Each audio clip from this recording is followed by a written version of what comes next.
ఓం నమో వెంకటేశాయ.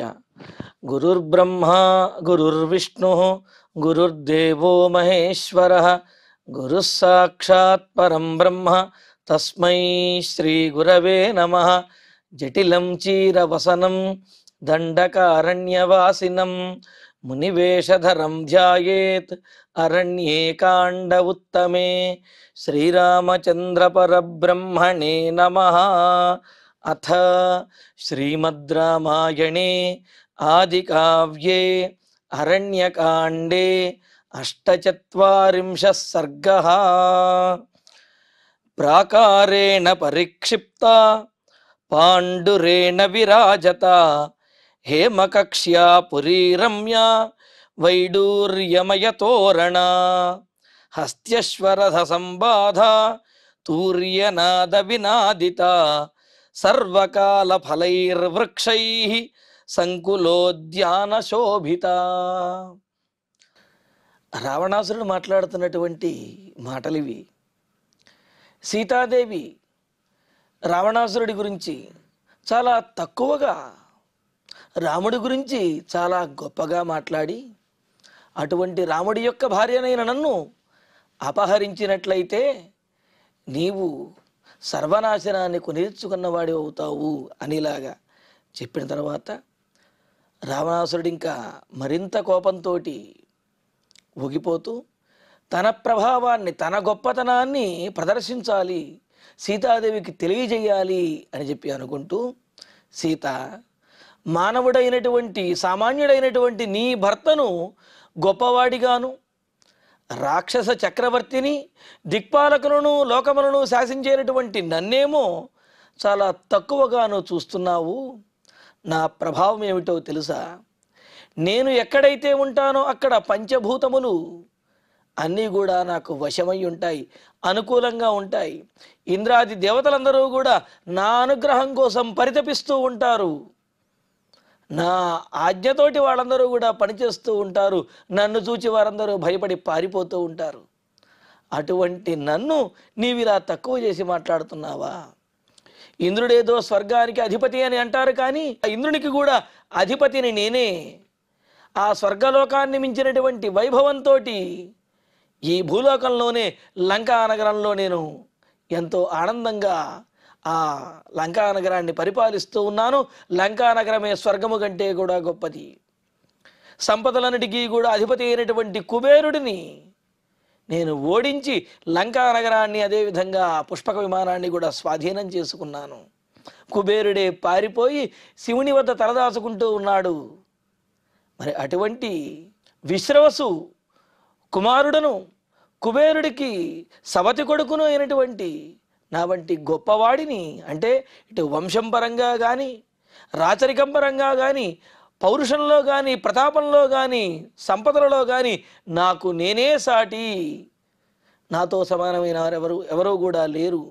కావున నన్నా నీవు ధిక్కరించేది, నన్నా నీవు తిరస్కరించేది అని అంటూ నా లంకానగరం ఎంత గొప్పదో తెలుసా అని ఆ లంకానగరం యొక్క విశేషాలను చెబుతూ, రమ్యాపురి పాండురేణ విరాజత ప్రాకారేణ, రమ్యమైనటువంటిది, ఎక్కడ చూసినా సరే ప్రతి కొత్తదనం కనిపిస్తూ మరలా మరలా చూడాలనిపించేంతటి ఆ మనోహరమైనటువంటిది లంకానగరము. వెండితో నిర్మించబడినటువంటి గోడలతోటి తెల్లగా విరాజిల్లుతూ ప్రకాశిస్తూ ఉండేది. అంతేకాదు ప్రాకారేణ పరిక్షిప్త, అటువంటి ప్రాకారము చేత ఆవరించబడి ఎవ్వరూ కూడా ఆక్రమించడానికి, లంకానగరంలోనికి రావడానికి కూడా వీలులేంతటిగా అంత కట్టుదిట్టంగా రక్షణలో లంకానగరం అనేది ఉన్నది అని అంటూ, హేమకక్ష్య అంటే బంగారముతో నిర్మించబడినటువంటి వాకిళ్ళు, అదేవిధంగా తోరణములు, పెద్ద పెద్ద స్తంభములు, ఇవన్నీ కూడా కలిగినటువంటిది. అంటే అక్కడ వాకిళ్ళన్నీ కూడా, గుమ్మములు, వాకిళ్ళు, ద్వారములన్నీ కూడా బంగారము చే నిర్మించబడి ఉన్నాయి. గోడలన్నీ కూడా వెండితో నిర్మించబడి ఉన్నటువంటివి, మధ్యలో బంగారపు చిత్రములచే ఉన్నవి. అంతేకాదు వైడూర్యమణి తోరణ, వైడూర్యమణులతోటి నిర్మించబడినటువంటి తోరణములు కలిగినటువంటిది అయిన అంతేకాదు హస్త్యశ్వరథ సంబాధ తూర్యనాద వినాదిత సర్వకాల ఫలైర్వృక్షై సంకులోద్యాన శోభిత. లంకానగరంలో ఉన్నటువంటి ఉద్యానవనములలో సర్వకాలముల యందు కూడా పుష్పములు ఫలములు ఇవన్నీ విరివిగా కాస్తూ పూస్తూ ఉంటాయన్నమాట. అలా ఎల్లప్పుడూ కూడా పుష్పములతో ఫలములతో నిండినటువంటి ఉద్యానవనములతో శోభిల్లుతూ ఉండేటటువంటి లంకానగరము, అక్కడ ఉన్నటువంటి ఆ ఉద్యానవనములు అంటే అక్కడ ఉన్నటువంటి ఆ భవంతులు ఇవన్నీ కూడా ఎంతో శోభాయమానంగా ఉంటాయి అని అంటూ, ఏనుగులు గుర్రములు రథములతోటి కిక్కిరిసిపోయి ఉండి ఇంతటి గొప్ప సైన్యము లంకానగరంలో ఉన్నదా అనిపించేంతగా సైన్యములతోటి బలములతోటి, అదేవిధంగా ఎప్పుడూ కూడా ఆనందంగా ఉండి శుభకరమైనటువంటి మంగళ వాయిద్యముల చేత మారుమ్రోగుతూ ఎక్కడా కూడా దీనత్వము కానీ ఆర్తనాదము కానీ లేకపోతే రోదనలు కానీ ఇవేమీ లేకుండా ఆనందంగా ఉండేటటువంటిది ఆ లంకానగరము. ఇటువంటి ఆ లంకానగరము చాలా రమ్యమైనటువంటిది.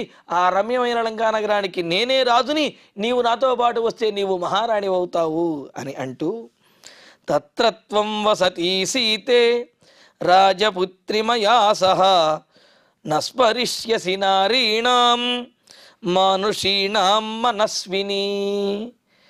రాజపుత్రి సీత, తత్ర త్వం మయా సహ వసతి, రాజకుమారి అయినటువంటి నీవు ఆ లంకానగరంలో నాకు పట్టమహిషివై నాతో పాటు జీవిస్తూ ఉన్నట్లయితే గనక మానుషీణాం నారీణాం మనస్విని నస్మరిష్యసి, మానుష స్త్రీలు చేసేటటువంటి ఉపచారములను లేకపోతే నీకు సంబంధించినటువంటి అయోధ్యానగరంలో ఉన్నటువంటి నీవారు కానీ లేకపోతే మిథిలానగరంలో ఉన్నటువంటి నీవారు కానీ నీకు సంబంధించిన వారు ఎవరైతే ఉన్నారో అటువంటి వారందరినీ కూడా నీవు మరచిపోతావు. లంకానగరంలో ఉన్నటువంటి భోగములు సుఖములు ఆనందములు వాటి ముందు ఎవరు నీకు గుర్తురారు, నిత్యము ఆనందంతో తేలియాడుతూ ఉంటావు అని అంటూ, ఇంకా మనస్విని అంటే ఆ ఆనందముల మీద భోగముల మీద మనసు వెళ్ళినటువంటి నీవు, అంటే మనసు కలిగినటువంటి నీవు, అసలు నీవు పూర్వం వృత్తాంతం ఏదైతే ఉన్నదో అటు మిథిలానగరం గురించి కానీ ఇటు అయోధ్యానగరం గురించి కానీ నీ భర్త గురించి కానీ ఎవరి గురించి నువ్వు ఆలోచించవు. కలిగేటటువంటి ఆ సుఖభోగములనే అనుభవిస్తూ ఆస్వాదిస్తూ ఆనందిస్తావు అని అంటూ, భుంజానా మానుషాన్ భోగాన్ దివ్యాంశ్చవరవర్ణిని నస్మరిష్యసి రామస్య మానుషస్య గతాయుషః. సరే, ఎన్ని మర్చిపోయినప్పటికీ కూడా కట్టుకున్నటువంటి భర్తను మర్చిపోరు అని అంటారు కదా. కానీ లంకానగరానికి వచ్చి అక్కడ ఉన్నటువంటి వైభోగాన్ని చూసిన తరువాత నువ్వు కట్టుకున్నటువంటి భర్తను కూడా రాముణ్ణి కూడా మర్చిపోతావు అని అంటూ, వరవర్ణిని శ్రేష్టమైనటువంటి బంగారు ఛాయ కలిగినటువంటి ఓ సీత, మానుషాన్ భోగాన్, ఆ లంకానగరంలో మానుషమైనటువంటి మనుషులు పొందేటటువంటి అనేకమైన ఇహలోక సుఖములను అనేకమైనవి పొందుతూ భోగములను అనుభవిస్తూ, దివ్యాన్ భోగాన్ భుంజాన, దివ్యమైనటువంటి దేవలోకానికి సంబంధించినటువంటి స్వర్గ సుఖములను కూడా ఆ లంకానగరంలోనే నీవు అనుభవిస్తూ వాటినన్నిటిని ఆస్వాదిస్తూ, గతాయుష మానుషస్య రామస్య నస్మరిష్యసి, అల్పాయుష్కుడైనటువంటి సామాన్య మానవుడైనటువంటి రాముడి గురించి నీవు కనీసం స్మరించవు. అక్కడ కలగబోయేటటువంటి భోగములు అంత గొప్పవి అని అంటున్నారు. అందుకనే అంటారు ఇక్కడ మానవుల పరిస్థితి. అదేవిధంగా శరీరం అనే దానికి కూడా అర్థం చెబుతూ, శీర్యతే ఇది శరీరం, ఎల్లప్పుడూ కూడా క్షీణించేటటువంటి స్వభావం కలిగి ఉంటుంది. కొంతకాలం అది కాలక్రమంలో కొంతకాలం వృద్ధి చెందినప్పటికీ కూడా ఒకానొక సమయం తర్వాత ఇక క్షీణించడం అనేది శరీరం పొందుతుంది. అందుకనే శీర్యతేతి శరీరం అని అంటారు. అలాగే మనుష్యాహ అనే దానికి కూడా మరణధర్మాణ మర్త్యాహ అని చెప్పి అంటారు. మర్త్యాహ అంటే మరణధర్మాణ అంటే మరణించేటటువంటి ధర్మము కలిగినటువంటి వారు అని చెప్పి. అందుకనే రావణాసురుడు అంటున్నాడు, అల్పాయుష్కుడు మరణించేటటువంటి స్వభావం కలిగినటువంటి వాడు, అదేవిధంగా మానవ శరీరంతో ఉన్నటువంటి వాడు అయిన ఆ రాముడి గురించి నీవు లంకా నగరానికి వెళ్ళిన తర్వాత అక్కడ ఉన్నటువంటి భోగములను, అది కూడా చూడండి, మానుష భోగములు అలాగే దైవ సంబంధమైనటువంటి దివ్యమైనటువంటి భోగములు అనుభవించేటటువంటి నీవు రాముడిని స్మరించవు అని చెప్పి అంటున్నది. ఈ మాట రావణాసుడు అనడానికి కారణం ఏమిటి అంటే, నీవు లంకానగరంలో భోగములను అనుభవిస్తావు అని చెప్పాడు, బాగానే ఉన్నది. కానీ ఇక్కడ మానుషాన్ దివ్యాంశ్చ అని చెప్పడంలో ఉద్దేశం ఏమిటంటే, సీతాదేవి రావణాసుడితో, అంటే సాధువు వేషంలో వచ్చినటువంటి రావణాసుడితో మాట్లాడే సందర్భంలో సీతాదేవి చెబుతుంది, మా వివాహమైన తర్వాత అయోధ్య నగరానికి వెళ్ళి అక్కడ 12 సంవత్సరముల పాటు మానుషమైనటువంటి సకల భోగములను కూడా అనుభవిస్తూ ఆనందంగా నేను గడిపాను అని చెప్పి రామచంద్రుడితో తాను పొందినటువంటి ఆ భోగములను సుఖములను స్మరించుకుని రాముడిని చాలా గొప్పగా ఆమె చెప్పింది. అందుకనే ఇక్కడ రావణాసురుడు అంటూ ఉన్నాడు, అక్కడ చెప్పిన మాట, ఉషిత్వా 12 సమాహ ఇక్ష్వాకూణాం నివేశనే భుంజానా మానుషాభోగాన్ సర్వకామ సమృద్ధిని. మానుషమైనటువంటి భోగములను అనుభవిస్తూ సమస్తమైనటువంటి కోరికలు కూడా నెరవేరినటువంటి దానిని అయ్యాను నేను, అన్ని కోరికలు కూడా తీరినటువంటి దానిని అని చెప్పి సీతాదేవి చాలా సంతృప్తితోటి సీతాదేవి చెప్పినది కదా. అందుకని రావణాసురుడు అంటూ ఉన్నాడు, సీత, అయోధ్య నగరంలో నీవు మానుషమైనటువంటి భోగములని అనుభవించి వాటితోటే సంతృప్తి చెందావు. కానీ లంకా నగరంలో అలా కాదు, మానుష భోగములతో పాటు దివ్యమైనటువంటి స్వర్గ సుఖముల సుఖములను కూడా నీవు అనుభవిస్తావు. కావున రాముడితో ఉన్నప్పుడు నీవు మానుష భోగాలే అనుభవించావు, నాతో పాటు అంటే రావణాసురుడితో పాటు కనుక వచ్చినట్లయితే నీవు దేవభోగములను కూడా అనుభవించవచ్చును. ఇది నా యొక్క గొప్పతనము.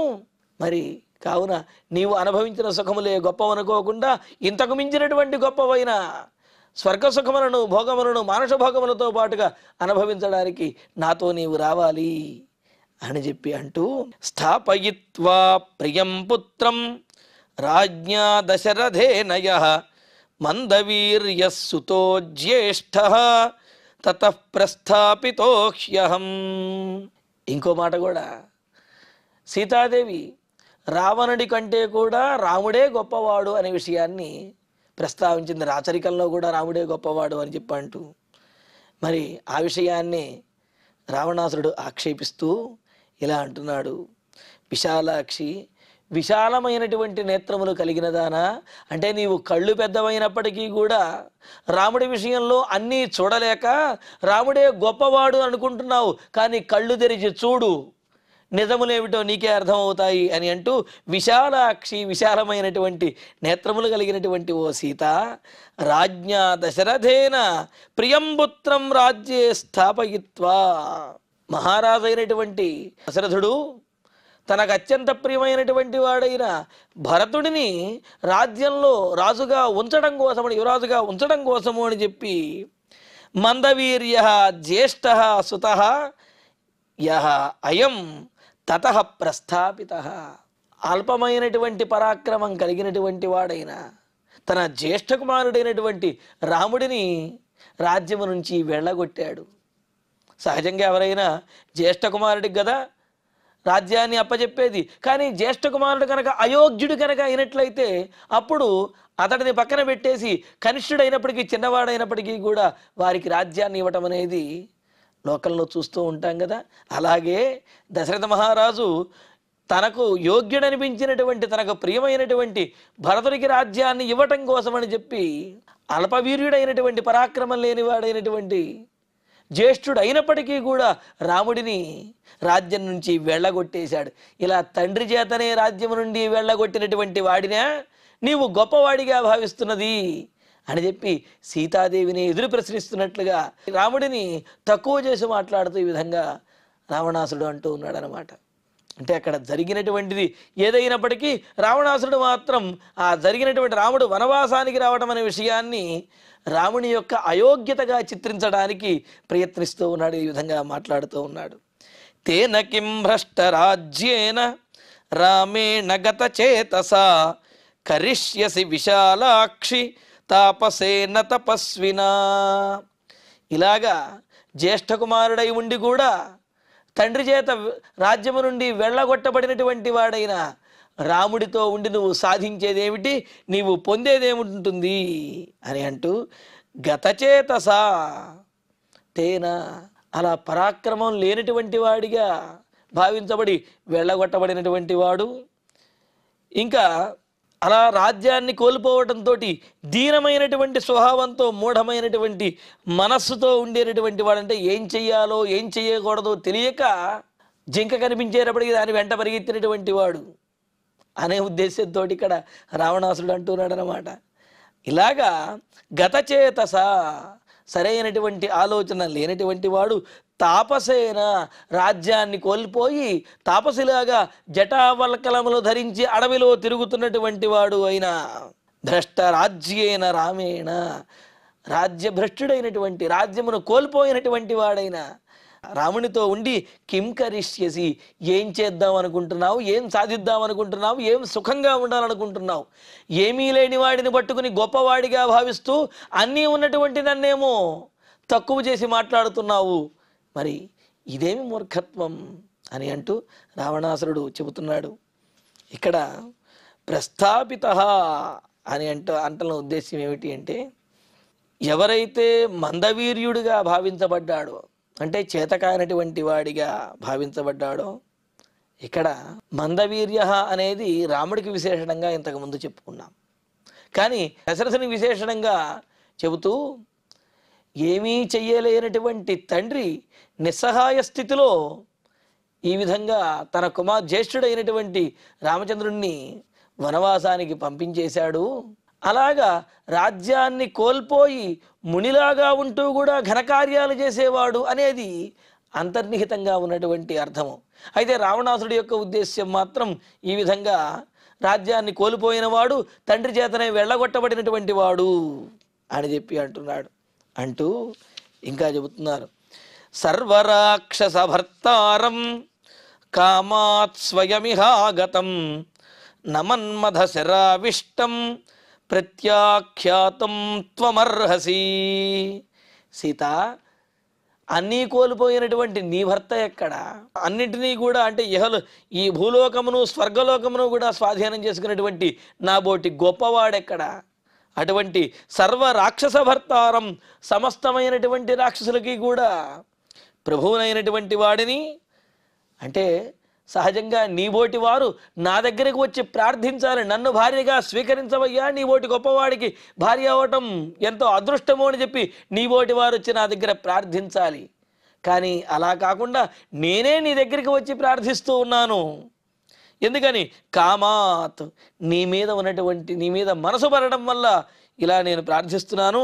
స్వయమాగతం, స్వయంగా కోరి వచ్చి మరి నీ దగ్గర నిన్ను ప్రార్థిస్తున్నటువంటి నన్ను ఎందుకంతగా కోరి వచ్చానంటే చెబుతూ మన్మథ శరావిష్టం, మన్మధుని యొక్క శరముల చేత కొట్టబడి ఈ విధంగా మన్మథ పీడితునై కామాతురుణ్ణై నీ మీద ఇష్టంతో కోరికతో వచ్చినటువంటి స్వయంగా అంటే చక్రవర్తినైనప్పటికీ కూడా నా స్థాయిని తగ్గించుకుని నేను నీ దగ్గరికి స్వయంగా వస్తే మరి నన్ను నిరాకరించడం న్యాయమా?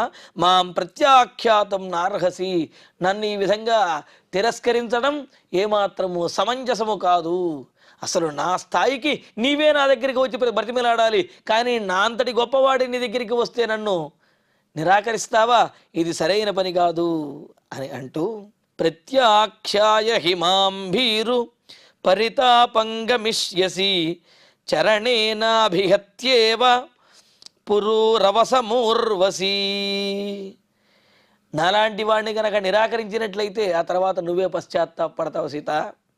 ఎందుకు అంటే అవకాశం వచ్చినప్పుడు, అదృష్టం వచ్చినప్పుడు వెంటనే తలుపు తట్టాలి. అదృష్టము ఒక్కసారే తలుపు తడుతుంది, అప్పుడే తలుపు తీసి అదృష్టాన్ని లోపలికి ఆహ్వానించాలి.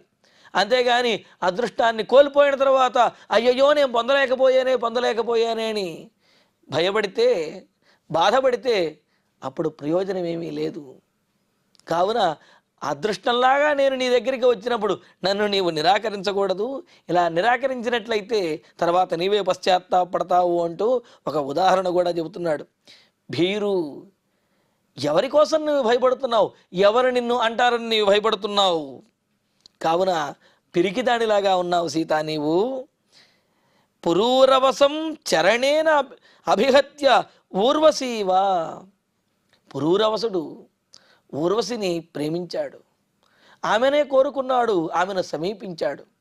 ఒకానొక సందర్భంలో ఊర్వశి పురూరవసుడిని తిరస్కరించి పంపించేసింది.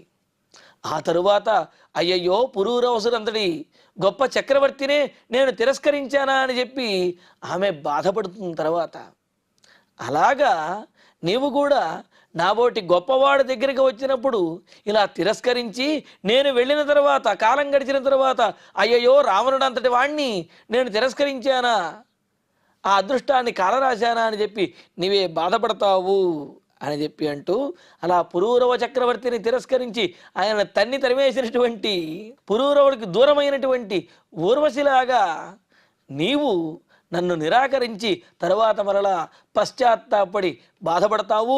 ఆ బాధలన్నీ ఎందుకు, నేనే నిన్ను బ్రతిమలాడుతున్నాను కదా, ఇప్పుడే నన్ను అంగీకరించి నన్ను నీ భర్తగా చేసుకో అని చెప్పి రావణుడు సీతాదేవిని కోరుతూ ఉన్నాడు. ఇక్కడ ఊర్వశి విషయంలో చెబుతూ ఉరూన్ వశీకరోతీతి ఊర్వశి అంటే గొప్ప గొప్ప వారిని కూడా వశపరుచుకోగలిగినటువంటి అందచందములు కలిగినది కావున ఆమెను ఊర్వశి అని చెప్పి అన్నారు. ఇక్కడ సీతాదేవిని ఊర్వశితో పోల్చడంలో ఉద్దేశం ఏమిటి అంటే, సహజంగా ఎంతోమంది దేవకన్యలను, గంధర్వకన్యలను, నాగకన్యలను ఎంతోమందిని చూచినటువంటి నేను వారందరి విషయంలో ఇంతగా మోహపడలేదు. అటువంటిది ఇంత గొప్పవాడినైనటువంటి నన్ను కూడా మోహ పరవశుణ్ణి చేస్తున్నావు అంటే నీ అందము అంత గొప్పది. ఊర్వశి యొక్క అందం ఏ విధంగా అయితే గొప్పవారిని మహాత్ములను కూడా వశపరుచుకుంటుందో నీ అందము నన్ను వశపరుచుకుంటున్నది అనే ఉద్దేశంతో సీతాదేవిని ఊర్వశితో పోల్చాడనమాట ఇక్కడ.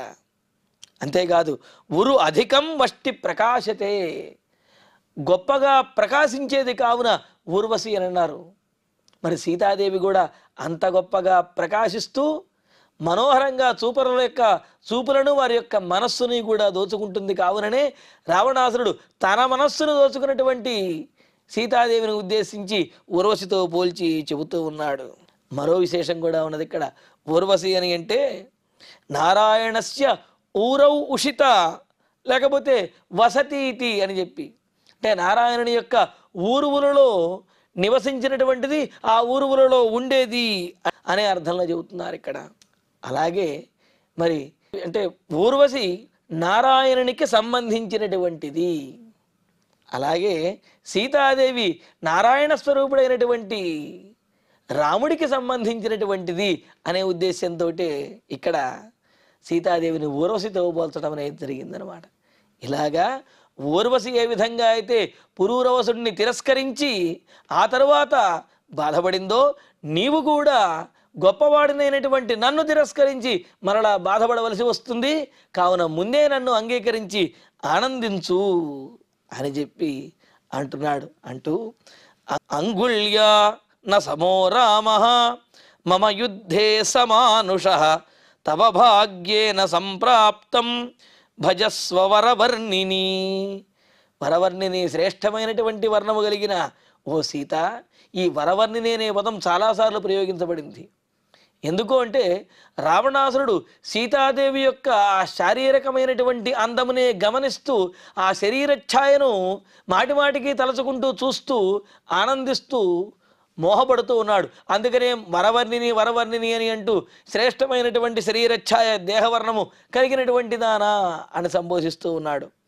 మానుష సహ రామ, మనిషి అయినటువంటి సామాన్య మానవుడైనటువంటి ఆ రాముడు యుద్ధంలో మమ అంగుళ్యా నసమహ, నా వేలితో కూడా సమానమైనటువంటి వాడు కాదు. కావున రాముడు నాతో సమానమైనటువంటి వాడు, లేకపోతే నాకంటే గొప్పవాడు అని చెప్పి ఇంతకుముందు చాలాసార్లు చెప్పావు. కానీ యుద్ధంలో రాముడు నా చేతి వేళ్లతో కూడా సమానమైనటువంటి వాడు కాదు. అటువంటి వాడి కోసము మరి పరాక్రమవంతుణ్ణి చక్రవర్తిని అయినటువంటి నన్ను తిరస్కరిస్తావా? ఇదేనా నీ ఆలోచన?